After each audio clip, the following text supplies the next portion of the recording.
नमस्कार मित्रांनो, जय जिजाऊ जय शिवराय। स्वराज्य रक्षक या आपल्या चॅनलवर सुरू झालेल्या एका विशेष नवीन मालिकेत तुम्हा सर्वांचे पुन्हा एकदा मनापासून स्वागत आहे। आज आपण एका अशा ठिकाणी जाणार आहोत जिथे दगड बोलतात, जिथे मानवी हातांनी पांढऱ्या शुभ्र संगमरवरामध्ये जणू स्वर्गच जमिनीवर उतरवला आहे आणि जिथे पोहोचल्यावर तुमची नजर थकेल, पण कोरीव कामाचे सौंदर्य संपणार नाही। तुम्ही कधी कल्पना केली आहे का की एकाच वास्तूमध्ये तब्बल 1444 खांब असावेत आणि आश्चर्याची गोष्ट म्हणजे यातील एकही खांब दुसऱ्यासारखा दिसत नाही? हो, आपण आज अनुभव घेणार आहोत राजस्थानच्या अरवली पर्वतरांगांच्या कुशीत लपलेल्या रणकपूर जैन मंदिराचा। हे केवळ एक मंदिर नसून तो संगमरवरावर कोरलेला एक अद्भुत चमत्कार आहे। 15व्या शतकात धरणशाह नावाच्या एका थोर व्यापाऱ्याला एक स्वप्न पडले आणि मेवाडचे वैभवशाली शासक राणाकुंभा यांच्या सहकार्याने हे स्वप्न सत्यात उतरले।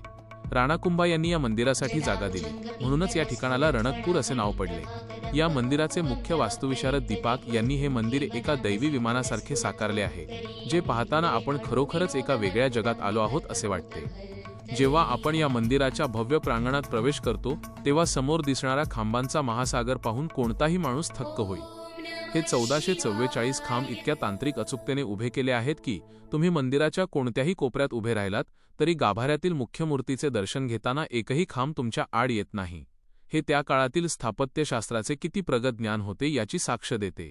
मंदिराच्या छताकडे नजर टाकली तर तिथे असणारे नाजूक कोरीव काम, स्वर्गीय अप्सरांच्या मूर्ती आणि कमळाच्या पाकळ्यांचे बारकावे पाहून असं वाटतं की हे मानवी हातांनी कोरले नसून जणू जादुई शक्तीने तयार झाले आहे। इथला सर्वात मोठा चमत्कार म्हणजे एकाच संगमरवरी शिळेवर कोरलेली 108 सापांची गुंतागुंत, जी पाहताना बुद्धी थक्क होते। या मंदिराचे सौंदर्य केवळ इथल्या दगडांमध्ये नसून तिथल्या प्रकाशाच्या अद्भुत खेळात सुद्धा आहे। दिवसाच्या प्रहारानुसार सूर्याचा प्रकाश जसा बदलतो तसा या संगमरवरी खांबांचा रंग सुद्धा बदलताना दिसतो। भर उन्हाळ्यातही या मंदिराच्या आत कमालीची शांतता आणि शीतलता जाणवते। इतिहासाच्या पानात डोकावले तर समजते की हे भव्य मंदिर पूर्ण करायला त्या काळी 50 वर्षांहून अधिक काळ आणि प्रचंड मेहनत लागली होती। अनेक आक्रमणांच्या वादळातही हे मंदिर आपल्या अस्तित्वासाठी झुंजत राहिले आणि आज आपल्यासमोर एका समृद्ध संस्कृतीचा वारसा म्हणून ताठ मानेने उभे आहे। जंगलाच्या शांत वातावरणात वसलेले हे मंदिर आपल्याला आपल्या पूर्वजांच्या कौशल्याची आणि धर्माप्रती असलेल्या निष्ठेची आठवण करून देते। मित्रांनो, आपल्या या नवीन सिरीजचा मुख्य उद्देश हाच आहे की आपल्या देशातील अशा ऐतिहासिक वास्तू, भव्य किल्ले आणि प्राचीन मंदिरांची गाथा तुम्हा सर्वांपर्यंत पोहोचावी। रणकपूरच्या या अद्भुत कलेने जर तुमचेही मन जिंकले असेल तर आपल्या स्वराज्य रक्षक चॅनलला नक्की सबस्क्राईब करा आणि आम्हाला जास्तीत जास्त सपोर्ट करा।